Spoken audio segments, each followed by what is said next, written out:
Chittagong city corporation চসিক নির্বাচন বাতিল চেয়ে বিএনপির মেয়র প্রার্থী ডক্টর শাহাদাত হোসেনের দায়ের করা মামলায় ডক্টর শাহাদাতকে মেয়র ঘোষণা করেছেন আদালত। একই সঙ্গে আগামী 10 দিনের মধ্যে গেজেট প্রকাশ করার জন্য নির্দেশ দেওয়া হয়েছে।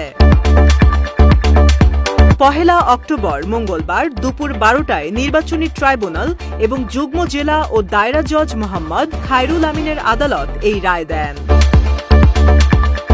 বিষয়টি নিশ্চিত করেছেন অ্যাডভোকেট আরশাদ হোসেন আসাদ। তিনি সাংবাদিকদের জানান, বিএনপির মেয়র প্রার্থী ডক্টর শাহাদাত হোসেনের দায়ের করা মামলায় তাকে মেয়র ঘোষণা করে রায় দিয়েছেন আদালত। একই সঙ্গে আগামী 10 দিনের মধ্যে গেজেট প্রকাশ করার জন্য নির্দেশ দেওয়া হয়। আলোকিত চট্টগ্রাম নিউজ ডেস্ক।